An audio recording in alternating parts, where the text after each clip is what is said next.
యేసుక్రీస్తు వారి మహాప్రశస్తమైన నామంలో ఈ రెండవ దినం పెనియేలు ప్రార్థనా మందిరం వారు రెవరెండ్ విజయప్రసాద్ గారు నిర్వహిస్తున్నటువంటి ఈ యేసుక్రీస్తు సువార్త సభలకు విచ్చేసినటువంటి సంఘ కాపరులకు, సేవకులకు, ఉండి ప్రజలకు, చుట్టుపక్కల నుంచి వచ్చినటువంటి క్రైస్తవేతర సోదర సోదరీమణులకు నా శుభాభివందనాలు తెలియజేస్తున్నాను.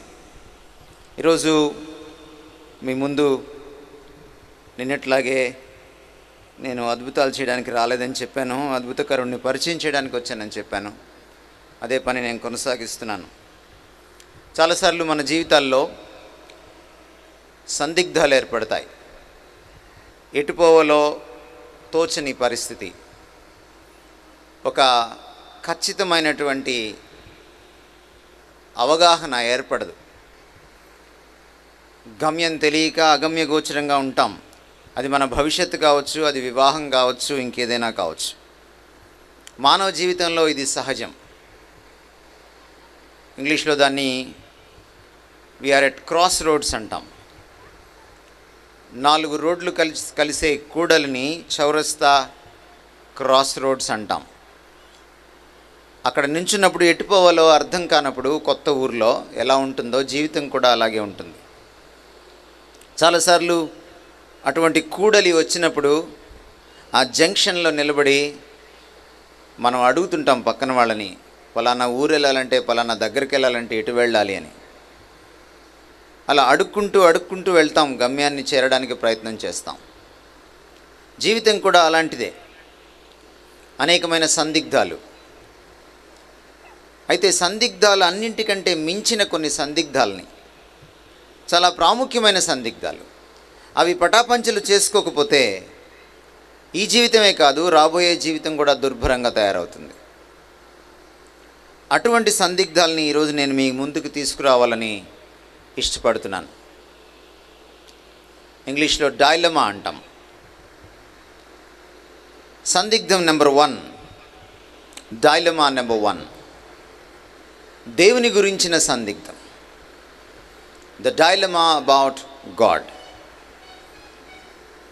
ఈ దేశంలో ఎంతో జ్ఞానం పరిడవిలినప్పటికీ, మనం ఎంతో గొప్పగా ఈ దేశం గురించి చెప్పుకున్నప్పటికీ, నిజంగానే ఈ దేశం చాలా గొప్పదైనప్పటికీ కూడా మన దేశంలో దేవుని గురించినటువంటి సందిగ్ధం, డైలమా అబౌట్ గాడ్, అన్ని సందిగ్ధాల కంటే, అన్ని డైలమాల కంటే చాలా గొప్ప డైలమా.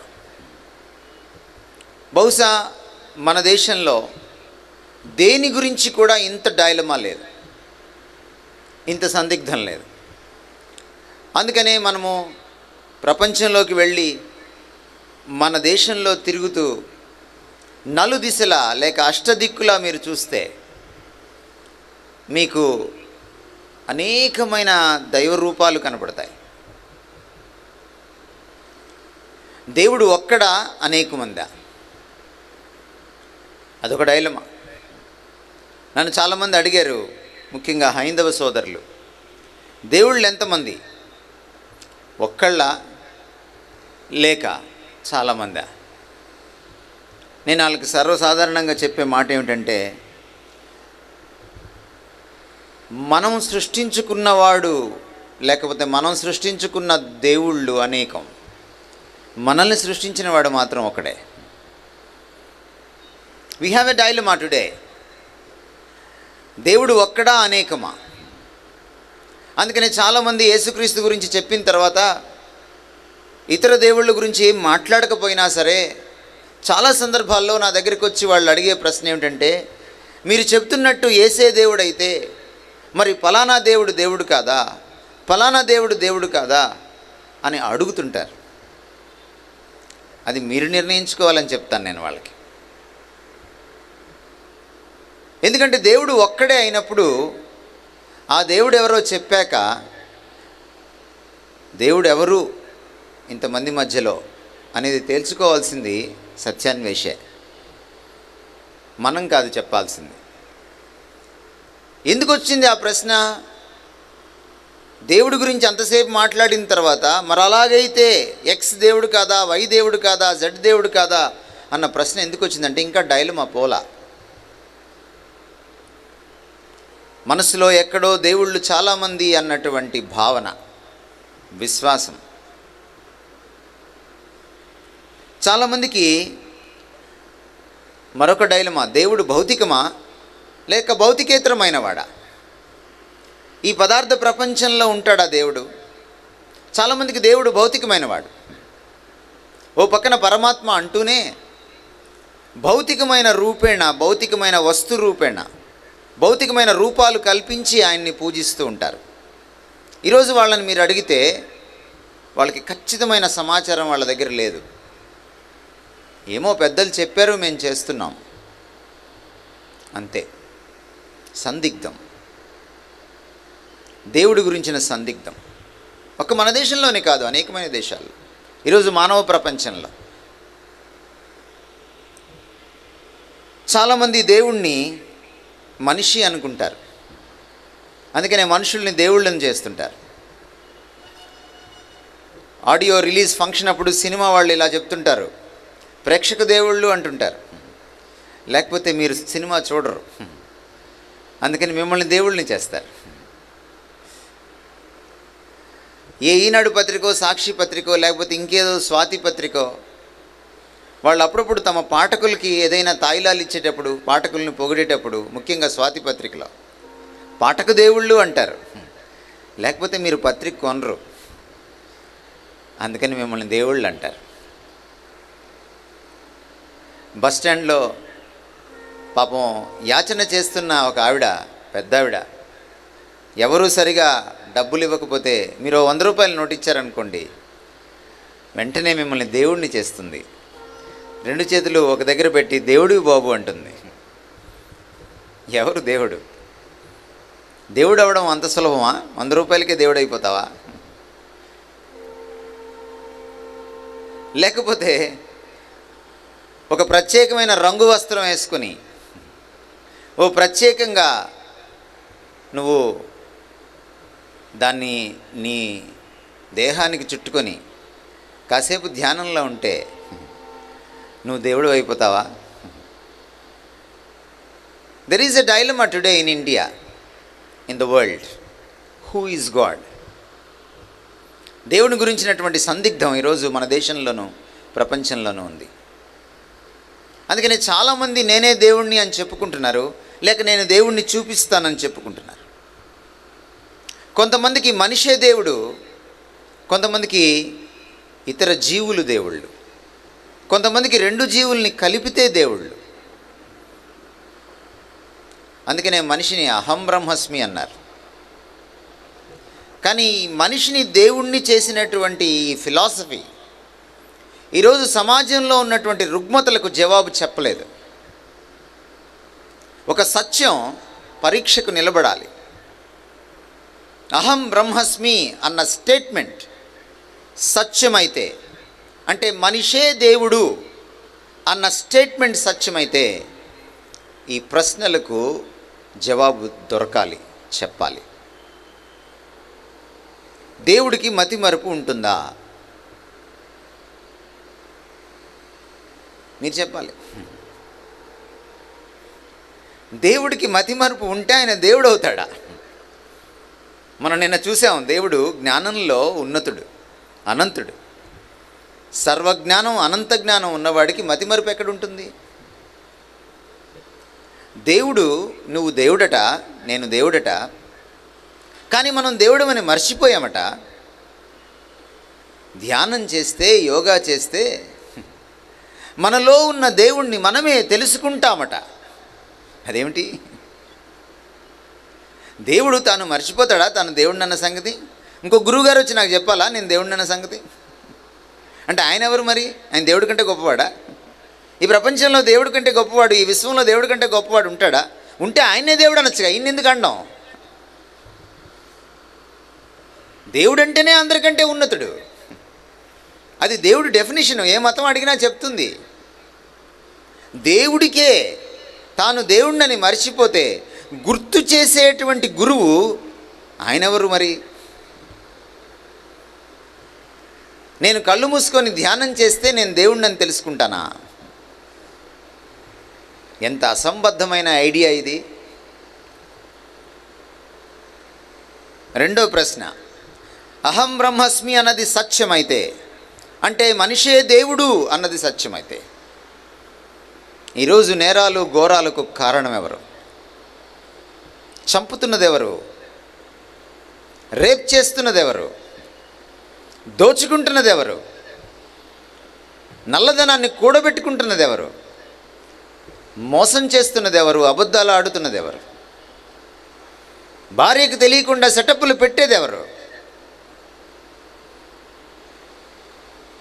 కూతురిని కూడా చూడకుండా అత్యాచారం చేసే తండ్రులు ఎవరు? ప్రియుడి కోసం కన్న బిడ్డల్నే రాచి రంపాన పెట్టే తల్లులెవరు? పేపర్లో చదవట్లేదా? వీళ్ళంతా దేవుళ్ళేనా?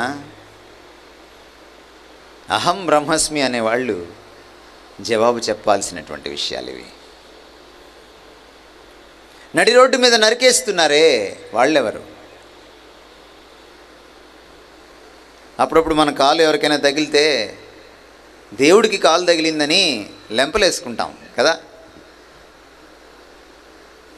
దేవుడి కాలు దేవుడికి తగిలితే సారీ ఎవరికి చెప్తున్నావు?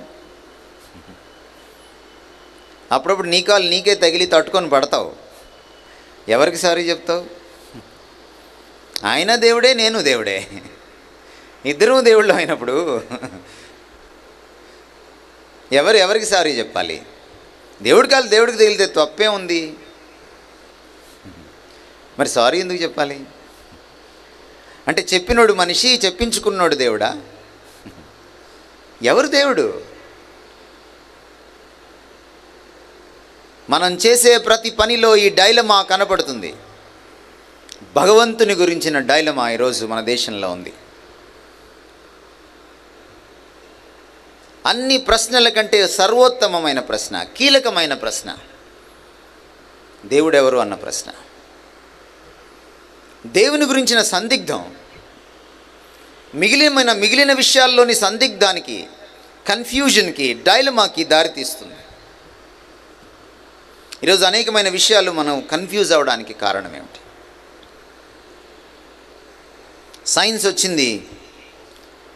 సైన్స్ వచ్చిన తర్వాత దేవుణ్ణి సీన్లోంచి తీసివేసింది. మనకి టీవీ 9లో మాట్లాడుతూ ఉంటారు చాలాసార్లు నాస్తికులు, గోగినేని లాంటి వాళ్ళు. దేవుడు లేడని కొంతమంది, ఉన్నాడని కొంతమంది. ఏమిటి డైలమా? మీరు ఈరోజు పేపర్ చదివి ఉంటారు. ఈరోజు పేపర్లో ఒక ప్రత్యేకమైన ఆర్టికల్ వచ్చింది రోబో గురించి. చదివారా? ఒక లేడీ రోబో మాట్లాడింది మానవులను ఉద్దేశించి హైదరాబాద్లో. దాన్ని పతాక శీర్షికన వేశారు ఈనాడు, సాక్షి తదితర న్యూస్ పేపర్స్. రోబో చాలా విషయాలు చెప్పింది మానవులకి. చిన్న ప్రశ్న, అంత అందమైన, అంత తెలివి కలిగిన, అంత సునిశ్చితమైన మాటలు మాట్లాడగలిగిన ఆ రోబో గురించి రాస్తూ 62 హావభావాల్ని మార్చగలదట ఆ రోబో. 62 హావభావాల్ని, ఫేషియల్ ఎక్స్ప్రెషన్స్ని. ఆ రోబో తనంతట తానే ఉనికిలోకి వచ్చిందా? ఎవరైనా తయారు చేశారా? ఎవరైనా ఇట్టేగా చెప్తారు, మనిషి చేసుకున్నాడు రోబోనని. హ్యూమనైడ్ రోబో అది, అంటే మనిషికి ప్రతీకగా చేసినటువంటి ఒక రోబో. మరి అంత అద్భుతమైన రోబో తయారు చేయడానికి ఓ తెలివి కలిగిన మనిషి కావాలి. మరి మనిషి అంతటి వాడిని తయారు చేయడానికి దేవుడు అక్కర్లేదా? నాస్తికులు ఎక్కడున్నారు? వాళ్ళ బుర్రలు ఎక్కడున్నాయి? ఒకవేళ రోబో కానీ గాలివాన్లో పుట్టుంటే, సునామీలో పుట్టుంటే, భూకంపంలో పుట్టుంటే, తనంతట తానే ఉనికిలోకి వచ్చుంటే నేను కూడా నాస్తికుడిని అయిపోతాను. ఎందుకంటే మనిషి కూడా తనంతట తానే ఉనికిలోకి రావడానికి అవకాశం ఉంది. మనిషి కంటే ఎంతో చిన్నదైన రోబో. ఇద్దరు రోబోలకి పెళ్లి చేయమనండి, పిల్లలు పుడతారేమో చూద్దాం. అంత సీన్ లేదు. మనిషి అంత సీన్ రోబోకి ఈరోజు ఉందా? లేదు. సృష్టికర్త ఎప్పుడు సృష్టము కంటే గొప్పవాడు. మనిషి ఎప్పుడు రోబో కంటే గొప్పవాడు. రోబోని సృష్టించడానికి మనిషి అంత మేధావి కావాలంటే మనిషిని సృష్టించడానికి ఇంకెంత పెద్ద మేధావి కావాలి? ఆయన మనిషి కంటే ఇంకెంత పెద్ద మేధావి, గొప్పవాడై ఉండాలి. నాస్తికులు కాస్త ఇంగిత జ్ఞానం ఉపయోగిస్తే వాళ్ళకి అర్థమైపోతుంది కదా దేవుడున్నాడని. ఈరోజు దేవుని గురించిన డైలమా క్లాస్ రూమ్లో ఉంది, కాలేజీలో ఉంది, క్యాంపస్లో ఉంది, రచ్చబండ దగ్గర ఉంది, దేవాలయం దగ్గర ఉంది, ఎక్కడ చూసినా ఉంది. అందుకనే దేవుణ్ణి తెలుసుకోవడం చాలా ప్రాముఖ్యమైన విషయం. నేను నిన్న చెప్పినట్టుగా దేవుడే దేవుణ్ణి పరిచయం చేసుకోగలడు, ఇంకెవరూ చెప్పలేరు. మీకు ఈ పాత సినిమా పాట గుర్తుండుంటుంది. గోదావరి జిల్లా ఇది, మీ జిల్లాకు సంబంధించిన పాటే. గోదావరి గట్టుంది, గట్టు మీద చెట్టు ఉంది, చెట్టు మీద పెట్టుంది, పిట్ట మనసులో ఏముంది? ప్రశ్న మాత్రమే వేశాడు కవి, జవాబేది? మీరు చెప్తారా? గోదావరి గట్టు మీద ఉన్న, చెట్టు మీద ఉన్న, పిట్ట మీద ఉన్న, పిట్టలో ఉన్న మనసు ఏంటో గోదావరి వాసులు? గోదావరి గట్టునున్న, చెట్టు మీద ఉన్న పిట్ట మనసులో ఏముందో చెప్పలేని మనం భగవంతుడిని మనంతటా మనం ఎలా తెలుసుకోగలం? ఆఫ్టర్ ఆల్ పిట్ట మనసు తెలుసుకోలేని నువ్వు భగవంతుడిని ఏం తెలుసుకోగలవు? అసాధ్యం. అందుకనే భగవంతుడు దిగి వచ్చి పరిచయం చేసుకోవాలి. యేసుక్రీస్తు వారు ఈ లోకానికి వచ్చినప్పుడు ఆయన మొదటి పని భగవంతుడిని పరిచయం చేయడం. ఎవడునూ ఎప్పుడునూ దేవుని చూచి ఉండలేదు, కానీ దేవుని కుమారుడైన, ఏకైక కుమారుడైన యేసుక్రీస్తే ఆయన్ని చూపించాడని బైబిల్లోని 2వ భాగంలోని కొత్త నిబంధనలోని 4వ పుస్తకమైన యోహాను సువార్తలో మొదటి పేజీలోనే ఉంది. ఆయన చెప్పాడు, నేను లోకానికి వెలుగుని. లోకానికి వెలుగును విరజిమ్మడానికి వచ్చాడు. వెలుగు జ్ఞానానికి గుర్తు. అందుకనే దేవుణ్ణి పరిచయం చేస్తానని చెప్పిన గురువు గారికి ఆ పేరు వచ్చింది. గురు అంటే సంస్కృతంలో వెలుగునిచ్చేవాడు, భగవంతుని గురించిన వెలుగునిచ్చేవాడు, చీకటిని చంపువాడు. గుహ్ అంటే చీకటి, రుహ్ అంటే చంపడం. చీకటిని చంపి అంటే అజ్ఞానాన్ని పారద్రోలి విజ్ఞాన వెలుగులు విరచిమ్మేవాడు గురువు. యేసుక్రీస్తు వారు అన్నారు శిష్యుల్ని పిలిచి, గురువులని పిలవబడకండి, నేనొక్కడినే గురువుని. ఎందుకన్నాడు ఆ మాట? ఎందుకు చెప్పాడు ఆ మాట? ఇంతమంది గురువులు వచ్చిన తర్వాత కూడా మన పూర్వీకులు ఎందుకు ఇలాగా ఉపనిషత్తులో అడిగారు? తమసోమ జ్యోతిర్గమయ. తామసి అంటే చీకటి, అంధకారం అంటే అజ్ఞానం. తమసోమ చీకటిలో కొట్టుమిట్టాడుతున్నాం. జ్యోతిర్గమయ మమ్మల్ని వెలిగించు, విజ్ఞానపు వెలుగుల్లోకి మమ్మల్ని నడిపించు. Lead me from darkness to light, from ignorance to knowledge. అంధకారం నుంచి వెలుగులోకి నడిపించు, అజ్ఞానం నుంచి విజ్ఞానంలోకి నడిపించు. ఎవరిని గురించిన జ్ఞానం?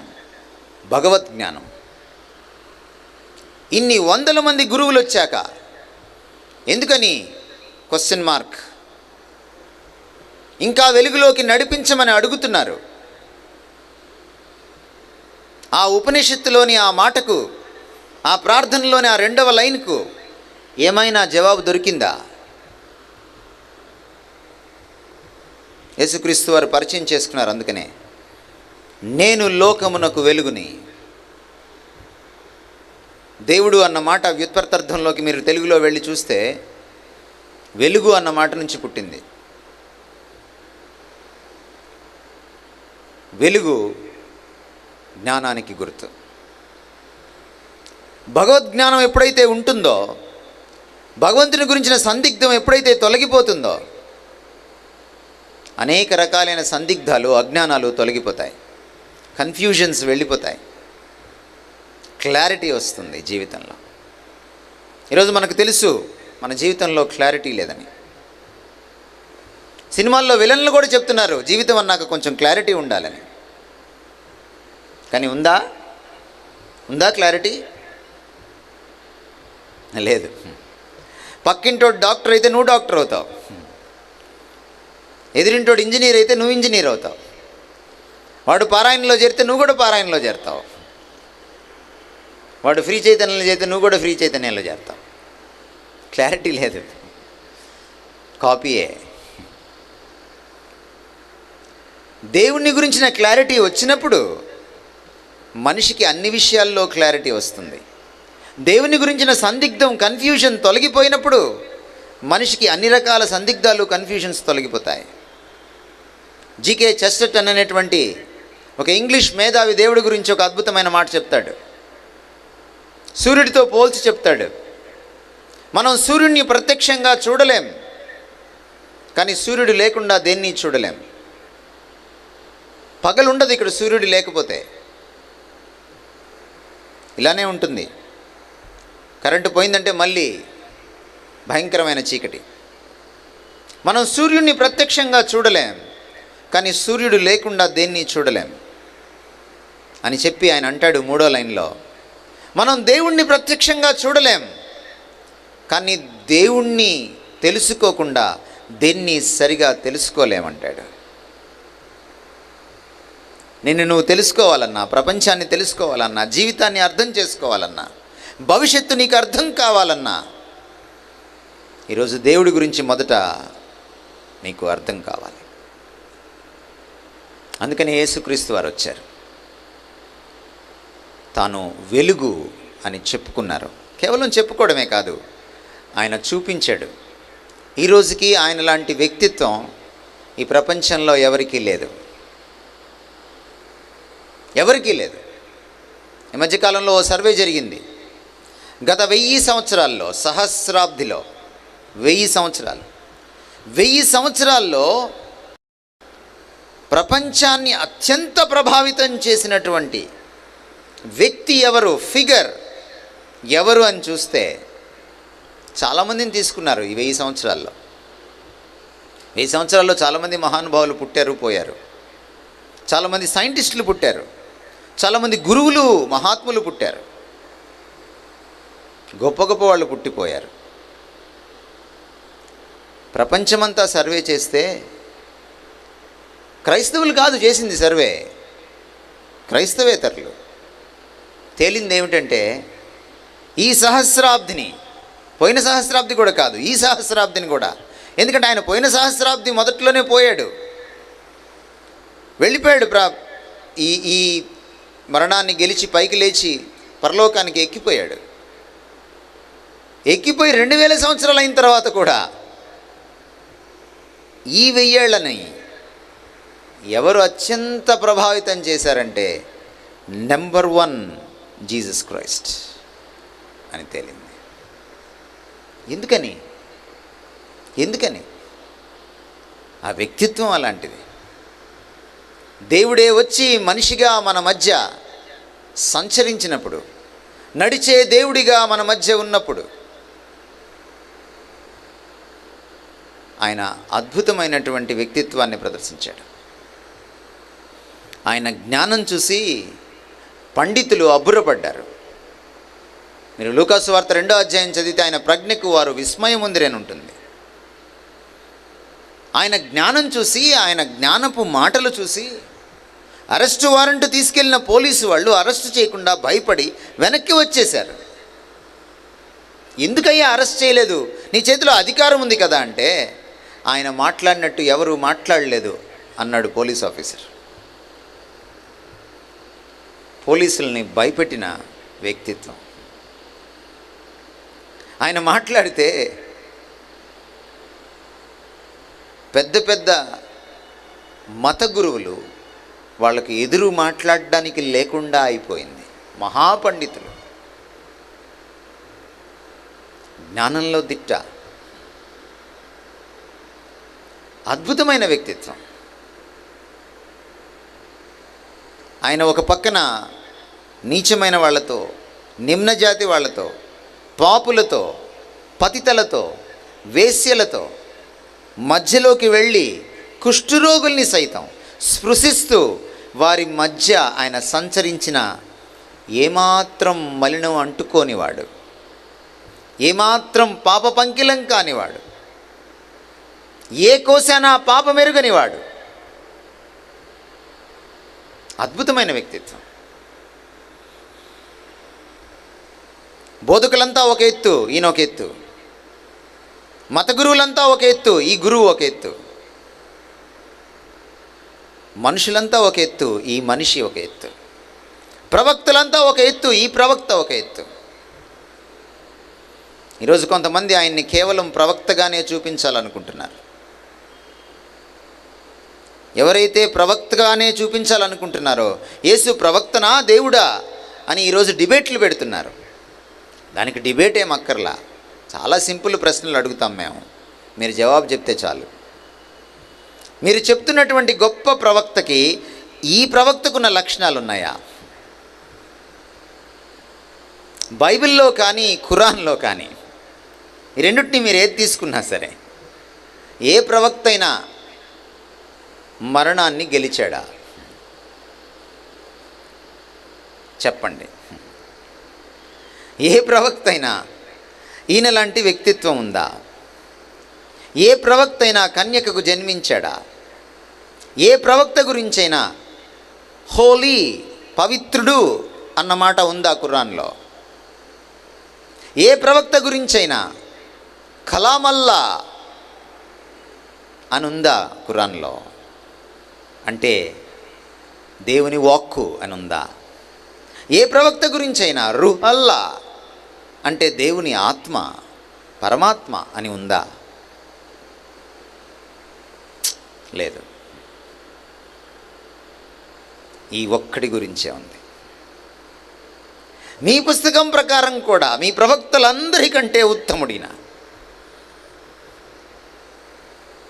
ఇంకా మీ పుస్తకంలో ఏముంది? ఒకవేళ నీకేమైనా అర్థం కాకపోతే నీకు ముందే రాసిన బైబిల్ పుస్తకాన్ని రిఫర్ చేసుకోపో అని ఉంది. ఇందులో మీ పుస్తకం గురించి లేదు, కానీ అందులో మా పుస్తకం గురించి ఉంది. ఎందుకు డిబేట్లు? అవసరం లేదు. అది యేసుక్రీస్తు వారి ప్రత్యేకత.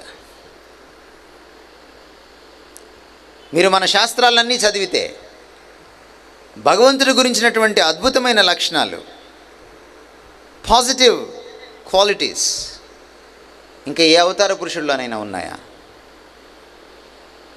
లేవు. ఈయనలో ఉన్నాయి. ఒక్క బలహీనత కూడా లేని అవతార పురుషుడు ఎవరైనా ఉన్నారా? ఒక్క బలహీనత కూడా లేని, ఒక్క తప్పు కూడా చేయని ఒక్కడే యేసుక్రీస్తు. అందుకనే భగవంతుని గురించిన డైలమా, సందిగ్ధం ఈయన ఒక్కడే తీసివేయగలడు. అందుకే ఆయన అన్నాడు, మీకెవ్వరూ భగవంతుని పరిచయం చేయలేరు. ఎవరైనా గురువులు అని పిలిపించుకుంటే అది కరెక్ట్ కాదు. నేను ఒక్కడనే గురువును. గురువులని పిలవబడకండి, నేనే గురువుని.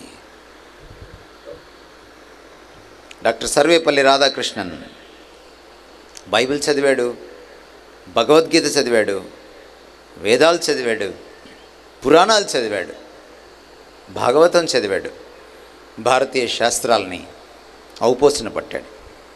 పాశ్చాత్య విద్యలో ఆరితేరాడు, భారతీయ విద్యలో కూడా ఆయన నిపుణత సాధించాడు. భారతదేశంలోని మత సారాంశాన్నంతటినీ ఒక్క పుస్తకంగా, ఒక్క సంకలనంగా రచించినవాడు. తన శిష్యుడు ఒక రోజున నాకు ఒక మంచి గురువుని పరిచయం చేయండి సార్ అని వస్తే అతను కేరళ సనాతన బ్రాహ్మణ కుటుంబం నుంచి వచ్చినటువంటి సుధాకర్ పిళ్ళై. సర్వేపల్లి రాధాకృష్ణన్ ఓ చిన్న పుస్తకం తీసుకొచ్చి ఆయన చేతిలో పెట్టాడు. ఏమిటా పుస్తకం? యేసుక్రీస్తు వారి గురించిన జీవిత చరిత్రకు సంబంధించిన పుస్తకం. ఏమిటా పుస్తకం? బైబిల్లోని 2వ భాగం, కొత్త నిబంధన. ఆ పుస్తకాన్ని తెరిచిన తర్వాత, అది బైబిల్ అని తెలుసుకున్న తర్వాత సుధాకర్ పిళ్ళై ముఖం ఎర్రపడింది. మీరేదో మంచి గురువుని పరిచయం చేస్తారని వస్తే ఈ నిమ్న జాతి దేవుణ్ణి నాకు పరిచయం చేస్తారేంటి సార్? డాక్టర్ సర్వేపల్లి తాపీగా ఒక మాట అన్నాడు. సుధాకర్, నా మీద గౌరవంతో వచ్చావు, నమ్మకంతో వచ్చావు, గురువు కావాలన్నావు, పరిచయం చేస్తున్నా. నా మీద నమ్మకం ఉంటే వెళ్ళి ఆ పుస్తకం చదువు. ఆ గురువు గారు నీకు నచ్చకపోతే మళ్ళీ రా, అప్పుడు 2వ గురువు గురించి ఆలోచిద్దాం. ఫ్రెండ్స్, చరిత్రలో జరిగింది ఏమిటంటే, సుధాకర్ పిళ్ళై మళ్ళీ సర్వేపల్లి రాధాకృష్ణన్ గారి దగ్గరికి మరో గురువు కోసం రాలేదు. ఆ పుస్తకాన్ని చదివాడు, ఆ బైబిల్ పుస్తకాన్ని. సుధాకర్ పిళ్ళై అనేటువంటి సనాతన బ్రాహ్మణుడు పాల్ సుధాకర్గా పేరు మార్చుకున్నాడు. యేసుక్రీస్తు శిష్యుడయ్యాడు. భారతదేశం అంతటా తిరిగి ఖైదీల మధ్య యేసుక్రీస్తు ప్రేమ సువార్తను ప్రకటించాడు. ఆ సేవలోనే నిమగ్నమై చనిపోయాడు. నిజమైన గురువు, దేవుని గురించిన సందిగ్ధాన్ని తొలగించే నిజమైన గురువు, దేవగురువు, గురుదేవుడు ఒక్కడే, ఆయన యేసుక్రీస్తు. 2వ dilemma, the dilemma about humans, about self.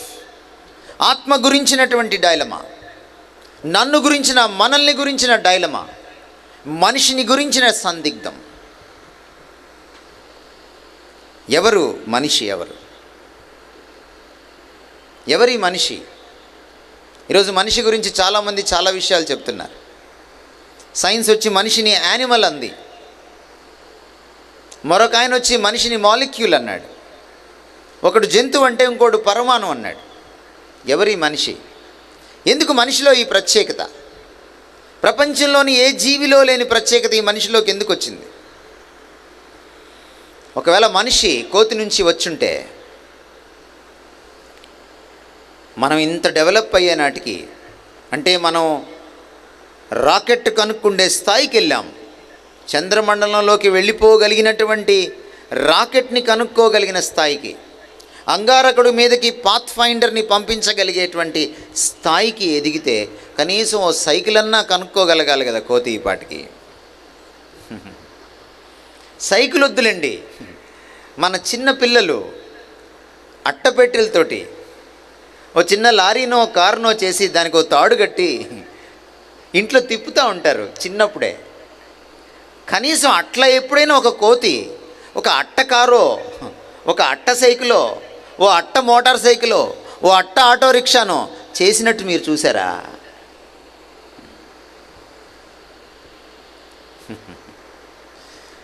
మనిషి కోతి నుంచి వచ్చాడా? అదేలా? నేను శ్రీకృష్ణదేవరాయ యూనివర్సిటీలో అనంతపూర్లో మాట్లాడుతున్నప్పుడు దాదాపు 18 సంవత్సరాల క్రితం మనిషి కోతి నుంచి రాలేదు అన్న సెమినార్ తీసుకుంటున్నప్పుడు head of the department, zoology department పైన కూర్చున్నారు స్టేజ్ పైన. అయిపోయిన తర్వాత ప్రశ్నోత్తరాల సమయం స్టార్ట్ అయింది. ఒక కుర్రాడు లేచి, ఒక స్కాలర్, యూనివర్సిటీ స్కాలర్, నన్ను అడిగాడు, ఏంటి సార్ మీరు మనిషి కోతి నుంచి రాలేదు, జంతువు నుంచి రాలేదని చెప్తున్నారు? కోతి కూడా ట్రైనింగ్ ఇస్తే చాలా విషయాలు మనిషిలాగే చేస్తుంది, చాలా పక్షులు మనిషిలాగే మాట్లాడతాయి, చాలా జంతువులు మనిషిలాగా ప్రవర్తిస్తాయి అని నన్ను అడిగాడు. అప్పుడు నేను అతన్ని ఒక చిన్న ప్రశ్న అడిగాను. వాటికి ట్రైనింగ్ ఎవరిచ్చారు అని అడిగాను. మనిషికి ట్రైనింగ్ ఇస్తే మనిషే ఇస్తాడు, కోతికి లేకపోతే పక్షికి అలా మాట్లాడడానికి ఎవరు ట్రైనింగ్ ఇస్తారు? మళ్ళీ మనిషే ఇవ్వాలి అనగానే కాలేజీలో వాళ్ళందరూ నవ్వేశారు. వాళ్ళకి అర్థమైపోయింది. కోతి తనంతట తానే ట్రైనింగ్ ఇచ్చుకొని అది ఒక భాష రాయగలిగితే, కోతి నేను కోతిని అని 4 అక్షరాలు రాయమనండి చాలు, తనంతట తానే ట్రైనింగ్ ఇచ్చుకొని.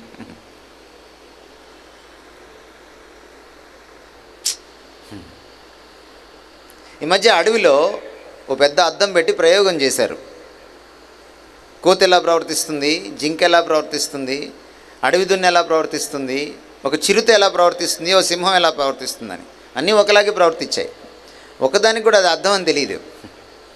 అక్కడేదో జంతువు ఉందని చెప్పి కాసేపు పోట్లాడి వెళ్ళిపోయినాయి. అంత తెలివి వాటికి. కొన్ని వేల సంవత్సరాల నుంచి కోతి మామిడి పండు చీకుతూనే ఉంది. నిన్న మీ ఉండిలోకి వస్తుంటే మామిడి తాండ్రి అని అమ్ముకుంటూ వెళ్తున్నాడు. మామిడి పండుని తాండ్రి చేసుకుంటున్నారు మీరు, దాన్ని మీరు కచ్చా మ్యాంగో అని చాక్లెట్లు చేసుకుంటున్నారు, దాన్ని మీరు ప్రియా పచ్చళ్ళు పెట్టుకుంటున్నారు, దాంతో మీరు అనేక రకాలైనటువంటి వస్తువులు తినుబండారాలు చేసుకుంటున్నారు. చివరికి ఐస్ క్రీమ్ కూడా చేసుకుంటున్నారు, ఐస్ ఫ్రూట్లు కూడా చేసుకుంటున్నారు. చివరికి గర్ల్ ఫ్రెండ్ అడిగితే మామిడి పండు సీజన్ లేకపోయినా సరే మీరు మామిడికాయ రసం ఇవ్వగలుగుతున్నారు. ఇంత తెలివి ఎక్కడి నుంచి వచ్చింది? బైబిల్ మొదటి పేజీలో చెప్తోంది, మనిషిని దేవుడు ప్రత్యేకంగా సృజించాడు. ఈరోజు రోబో అలా ఎందుకు మాట్లాడుతుంది? రోబోలో 62 రకాల హావభావాలు, ఎక్స్ప్రెషన్స్ ఎక్కడి నుంచి వచ్చాయి? రోబోకి అన్ని తెలివితేటలు, అన్ని ఫీలింగ్స్, అన్ని ఇమోషన్స్ ఎక్కడి నుంచి వచ్చాయి? మనిషి తన పోలికలో రోబోని చేసుకున్నాడు.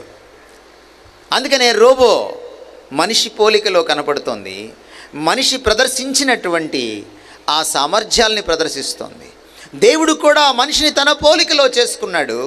అందుకనే ఆయనకు సృజనాత్మకత ఉంది, నీకు సృజనాత్మకత ఉంది. ఆయనకు భావావేశాలు ఉన్నాయి, నీకు కూడా ఉన్నాయి. ఆయనకు తెలివితేటలు ఉన్నాయి, నీకు కూడా ఉన్నాయి. ఆయనకు హృదయం ఉంది, నీకు కూడా ఉంది. ఆయనకు ప్రేమ అంటే ఏంటో తెలుసు, నీకు కూడా ప్రేమ ఉంది. ప్రేమ కోసం తప్పిస్తావు. ఆయనకు పవిత్రత ఉంది, ఆయనకు నైతిక విలువలు తెలుసు. అందుకనే నీకు కూడా నీతి న్యాయాలు ఏంటో తెలుసు.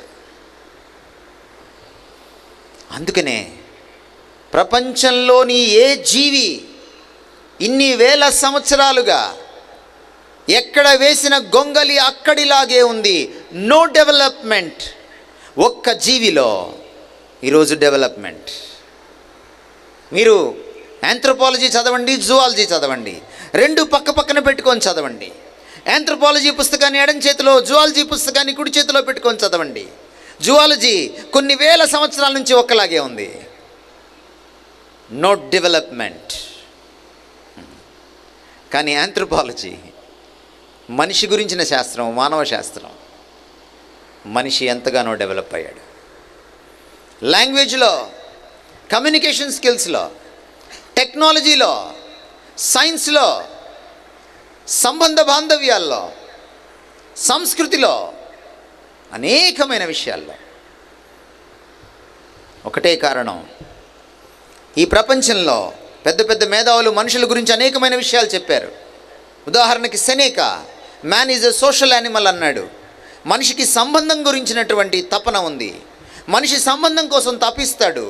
జంతువుకి మనిషికి ఇదే తేడా అన్నాడు సెనేకా. కానీ సెనేకాని మీరు అడగండి, ఎందుకు మనిషి సోషల్ యానిమల్? మనిషి ఎందుకు సాంఘిక జంతువు, సంఘ జీవి? ఆ సంబంధం గురించిన తపన, ఆ ప్రేమ సంబంధం గురించిన తపన మనిషిలోకి ఎక్కడి నుంచి వచ్చింది? సెనేకా దగ్గర జవాబు లేదు.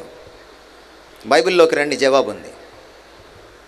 ఒక మేధావి అన్నాడు, మనిషి నవ్వే జంతువు అన్నాడు, లాఫింగ్ యానిమల్ అన్నాడు. ఆయన అడగండి, ఎందుకు ఏ జంతువు నవ్వలేదు? మనిషి ఒక్కడే నవ్వగలడు.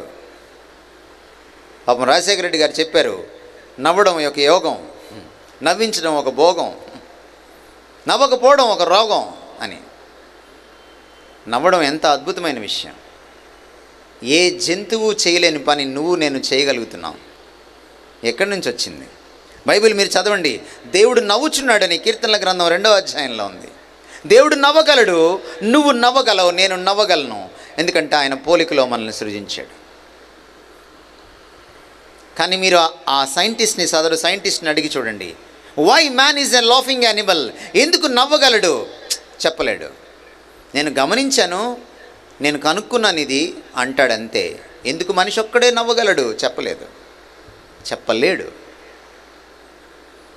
మరొక ఆయన అన్నాడు, man is a thinking animal అన్నాడు. మనిషి ఆలోచించే జంతువు అన్నాడు. అడగండి ఆ సైంటిస్ట్ చొక్కా పట్టుకొని, ఆ సైకాలజిస్ట్ని అడగండి, ఎందుకు మనిషి ఒక్కడే ఆలోచించగలడు, ఆలోచనాపరుడు? నాకు తెలియదయ్యా. కానీ జంతువులకు లేని ఆలోచన, మేధ మనిషికి ఉంది. ఇది మాత్రం నేను గమనించాను, ఇది వాస్తవం అని మాత్రమే చెప్పగలడు. కానీ మీరు బైబిల్లోకి రండి, ఇందులో ఉంది మన దేవుడు, మనల్ని అందరినీ సృజించిన దేవుడు, ప్రతి మతాన్ని, ప్రతి కులానికి సంబంధించినటువంటి వాడిని సృష్టించిన దేవుడు, ప్రతి దేశానికి, విదేశానికి సంబంధించిన వాడిని సృష్టించిన ఏకైక సృష్టికర్త అయిన దేవుడు ఆలోచనాపరుడు.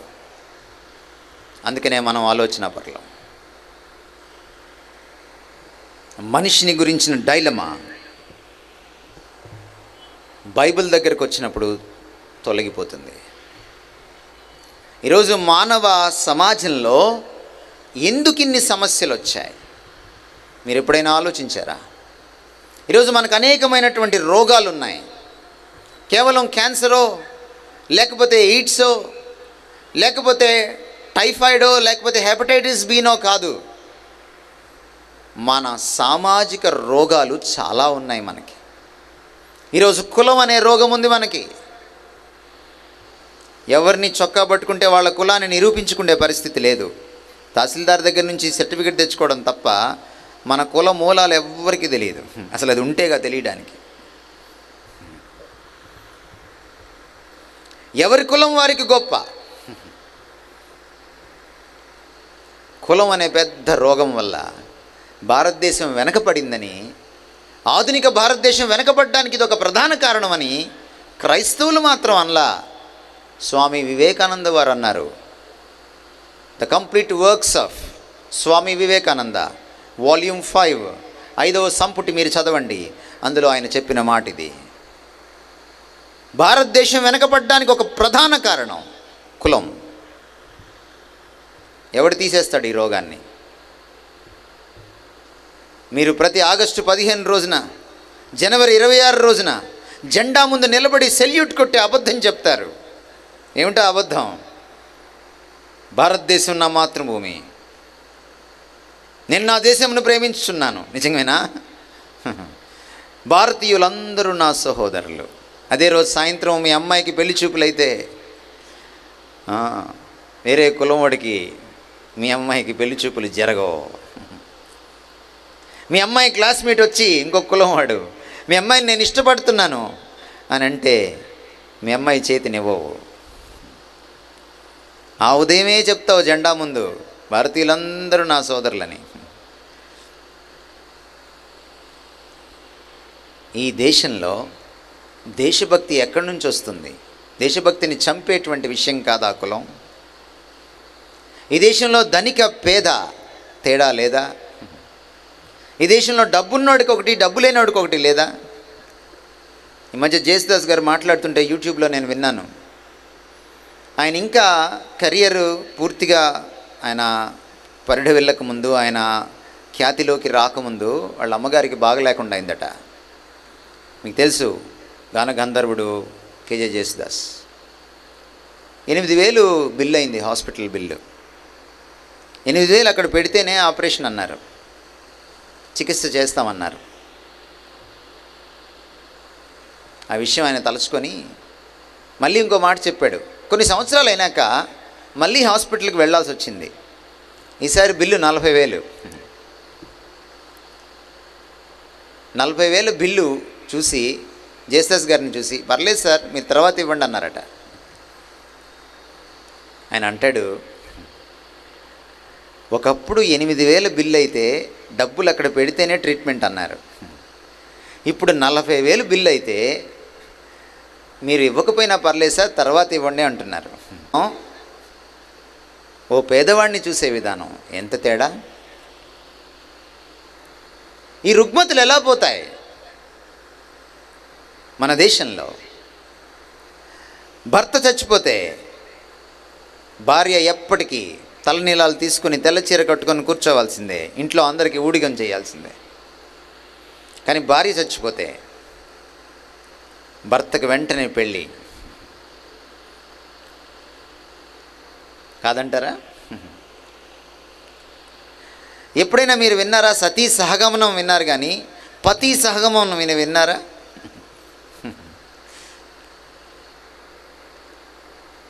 భర్త చచ్చిపోతే ఆ చితిమంట మీద భార్యని తగలబెట్టచ్చు, కానీ భార్య చచ్చిపోతే ఆ చితిమంట మీద భర్త తగలబెట్టడం ఎప్పుడైనా మీరు విన్నారా? మన ధర్మశాస్త్రాలు చదివితే స్త్రీ తప్పు చేస్తే ఒక శిక్ష, పురుషుడు తప్పు చేస్తే మరో శిక్ష. నిమ్న జాతి వాడు తప్పు చేస్తే ఓ శిక్ష, పెద్ద కులం వాడు తప్పు చేస్తే మరో శిక్ష.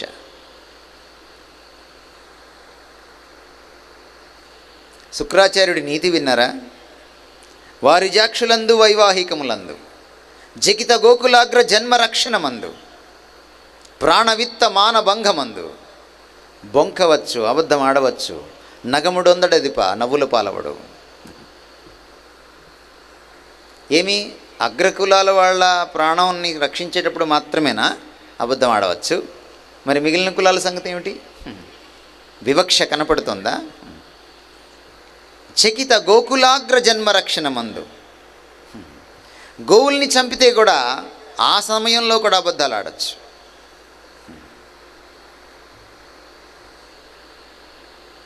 ఎవరు మనిషి? మనిషికి సమాజంలో విలువ ఎప్పుడు వస్తుంది? కానీ బైబిల్లోకి వచ్చి చదవండి, మొదటి పేజీలో ఈ మాటలు రాయబడ్డాయి. మనిషిని దేవుడు తన పోలికలో చేసుకున్నాడు, నరుణ్ణి తన పోలికలో చేసుకున్నాడు.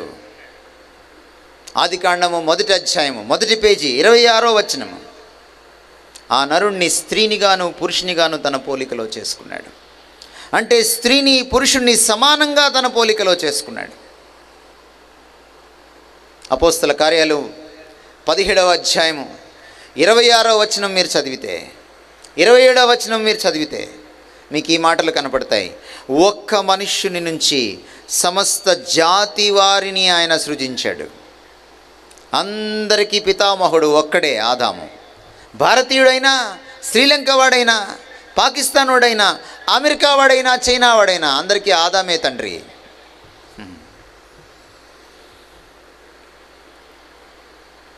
బైబిల్ ప్రకారం మన ప్రతిజ్ఞ కరెక్ట్. భారతదేశము నా మాతృభూమి, నా దేశమును నేను ప్రేమించుచున్నాను, భారతీయులందరూ నా సోదరులు. ఎందుకని? అందరూ ఆదాము నుంచే వచ్చారు కాబట్టి, అందరికీ ఆ సృష్టికర్తే కర్త కాబట్టి. దేశభక్తికి పునాది వేసే దైవభక్తికి సంబంధించిన పుస్తకం ఇది. తోటి భారతీయుణ్ణి తన మన ఇహ పర భేదాలు లేకుండా, కులమత భేదాలు లేకుండా, లింగ ప్రాంత భేదాలు వివక్షలు లేకుండా, ధనిక పేద తారతమ్యాలు లేకుండా ప్రేమించడానికి పురికొలిపేటువంటి పునాదిని, ఐడియాలజీని, భావావేశాన్ని, భావజాలాన్ని ఇచ్చేటువంటి పుస్తకం బైబిల్. ఈ పుస్తకాన్ని తగలబెడితే ఈ దేశానికి చేస్తున్న మేలు ఆగిపోతుంది. ఈ పుస్తకం ఈరోజు ఈ దేశంలో మదర్ తెరిసా ఉందంటే ఈ పుస్తకాన్ని బట్టే ఉంది. ఈరోజు ఈ దేశంలో కుష్ఠరోగుల్ని తగలపెడుతున్న రోజుల్లో వాళ్ళకి రిహాబిలిటేషన్ కట్టి, సెంటర్స్ కట్టి, అనాథలకు ఆశ్రమాలు లేని రోజుల్లో అనాథాశ్రమాలు పెట్టి, స్త్రీలను సరిగా చూడని రోజుల్లో వారిని సమానంగా చూసి వారికి కూడా పాఠశాలలు పెట్టి, కులాన్ని బట్టి చదువుకోవడానికి వసతి కల్పిస్తే అన్ని కులాల వాళ్ళు చదువుకోవడానికి సమాన హక్కు కల్పించి, పాఠ్యపుస్తకాలు లేనప్పుడు పాఠ్యపుస్తకాలు అచ్చువేయడానికి ప్రింటింగ్ ప్రెస్ తీసుకొచ్చి, వాటిని ట్రాన్స్పోర్ట్ చేయడానికి ట్రాన్స్పోర్టేషన్ లేనప్పుడు రైలు ఇంజన్ని పరిచయం చేసి, లాంగ్వేజ్ సరిగా డెవలప్ కానప్పుడు భారతదేశంలోని వందల భాషలకు, తెలుగు భాషకు సైతం గ్రామర్ని, లిపిని డెవలప్ చేసి భారతీయుల్ని విద్యావంతులుగా చేసి తత్ఫలితంగా స్వాతంత్ర్యం రావడానికి పరోక్షంగా పునాది వేసి భారతదేశానికి, ఆధునిక భారతదేశానికి, దాని నిర్మాణానికి, జాతి నిర్మాణానికి తమ దేశం కాకపోయినా పాటుపడినటువంటి క్రైస్తవ విదేశీ మిషనరీలు ఎక్కడి నుంచి వచ్చారు? ఈ పుస్తకం చదవడం వల్ల వచ్చారు. ఈరోజు మనం వేసుకుంటున్న బట్టలు, ఈరోజు మన సంస్కారం, ఈరోజు మన చదువు, మన విద్య, వీటన్నిటికీ అనేక మంది మహానుభావుల్ని పురికొల్పి స్ఫూర్తినిచ్చి ఈ దేశాన్ని ఆధునికీకరించడానికి ప్రోత్సహించిన పుస్తకం బైబిల్. అందుకనే మనిషి గురించినటువంటి ఆరోగ్యకరమైన అవగాహనను ఇచ్చేది బైబిల్. ఏ సమాజాన్ని బైబిల్ ప్రభావితం చేస్తుందో ఆ సమాజంలో సమసమాజ న్యాయం ఉంటుంది. అది కమ్యూనిజం వల్ల రాదు, లేకపోతే మరొక రాజకీయ పార్టీ వల్ల రాదు. అది కేవలం ఈ పుస్తకం వల్ల వస్తుంది. అందుకనే పరలోకంలో మీరు చూసినప్పుడు అక్కడ అన్ని భాషల వాళ్ళు ఉంటారు, అన్ని జాతుల వారు ఉంటారు, అన్ని సంస్కృతుల వాళ్ళు ఉంటారు. ఈరోజు క్రీస్తు సంఘం దానికి ప్రతీకగా భూమి మీద నిలుచుంది. భారత సమాజం కలిసికట్టుగా జీవించాలంటే క్రీస్తు ప్రబోధం మనకు కావాలి.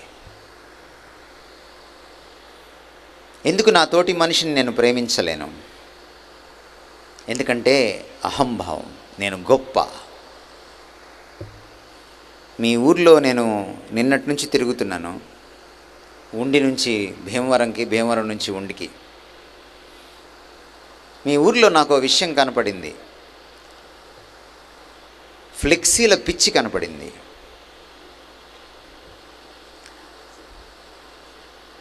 మనుషులు ఏమిటో తమ గురించి తాము పోస్టర్లు వేసుకుంటున్నారు. ఎందుకో ఆ పిచ్చి నాకు తెలియదు.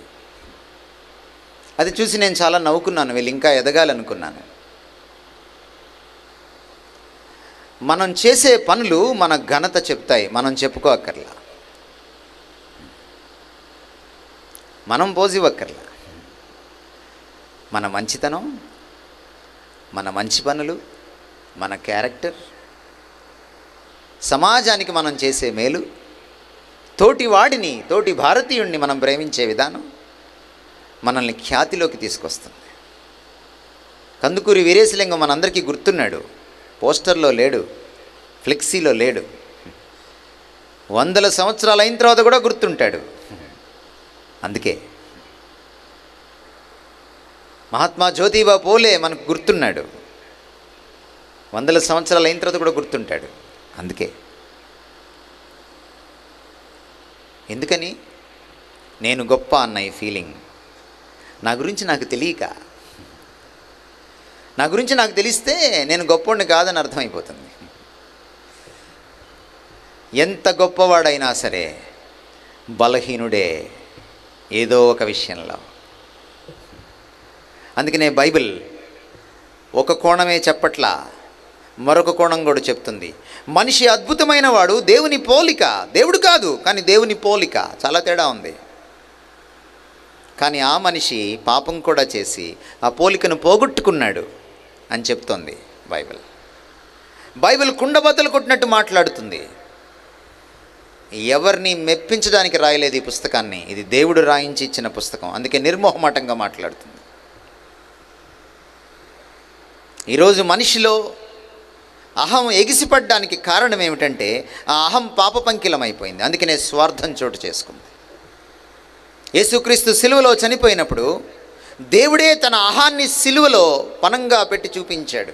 నేను దేవుణ్ణి, మీకోసం క్రిందికి దిగి వచ్చాను, పరమ పవిత్రుణ్ణి, పాపము మనసులో కూడా ఆలోచనలో కూడా లేనివాణ్ణి, పాపపంకిలమైన మీ మధ్య జీవించాను, మీ పాపాన్ని నా మీద వేసుకున్నాను, నిస్సహాయుడిగా చనిపోయాను, అవమానాన్ని భరించాను, తగ్గించుకున్నాను, వినయభావాన్ని చూపించాను, దాసుడిగా చూపించుకున్నాను. ఎందుకు ఇదంతా చేశాడు? మీరు కూడా అలా ఉండొచ్చు అని చూపించడానికి. సిలువలో ఎవరైతే సిలువ దగ్గరికి వస్తారో వాళ్ళ అహం సిలువలో చచ్చిపోతుంది. కొత్త అహాన్ని ఆయన ఇస్తాడు. ఈ కొత్త అహమే తోటివాణ్ణి ప్రేమించడానికి వీలవుతుంది. ఒక పండిత రామాబాయి, ఒక బ్రాహ్మణ వనిత యేసుక్రీస్తుని స్వరక్షకుడిగా, దేవుడిగా అంగీకరించింది, క్రైస్తవ్యాన్ని స్వీకరించింది. సంస్కృత పండితురాలు. అంతకుముందు ఆమెకి రాని ఆలోచన బైబిల్ చదివిన తర్వాత వచ్చింది, క్రీస్తును ఎరిగిన తర్వాత వచ్చింది. ఈ రోజుకి పండిత రామాబాయి ముక్తి మిషన్ పూణే నగరంలో ఉంది, మీరు వెళ్ళి చూడొచ్చు. అనాథ బాలికలకు, రేప్ చేయబడినటువంటి స్త్రీలకు పుట్టిన పిల్లలను, అవమానానికి గురైనటువంటి స్త్రీలను ఆ ముక్తి మిషన్, పండిత రామాబాయి ముక్తి మిషన్ ఇంకా సాకుతూనే ఉంది, ఇంకా ఆదరిస్తూనే, పరామర్శిస్తూనే ఉంది.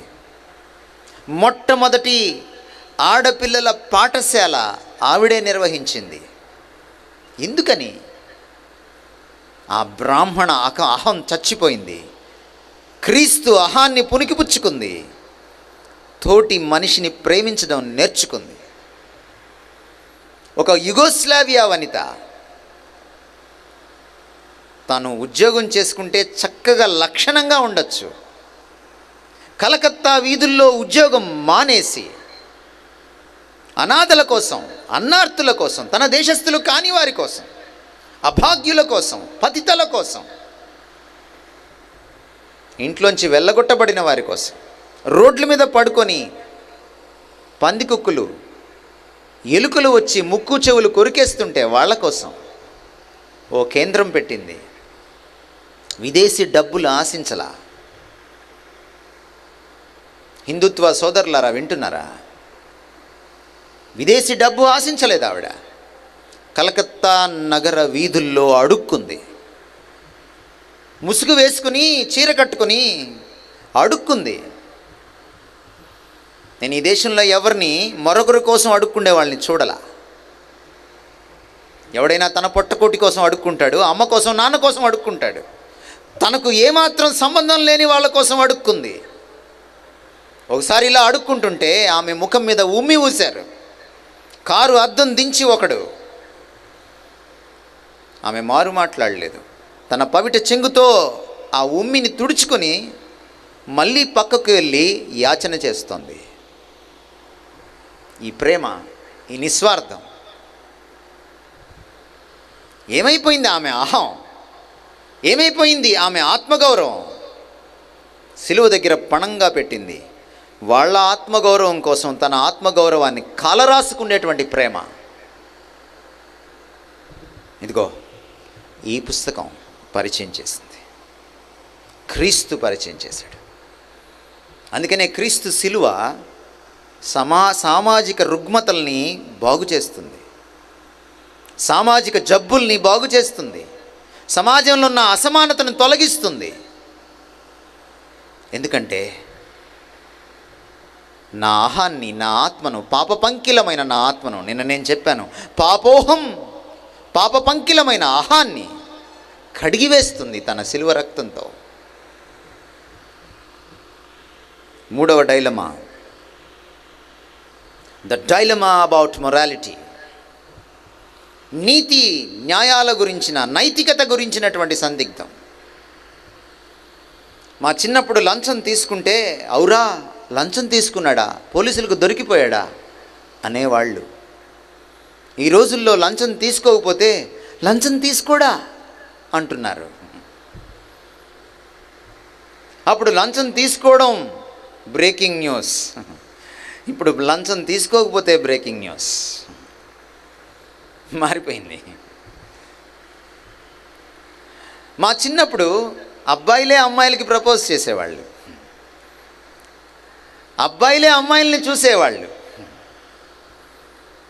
ఇప్పుడు అమ్మాయిలు ఆరితేరిపోయారు. నైతిక విలువలు మారిపోయాయి.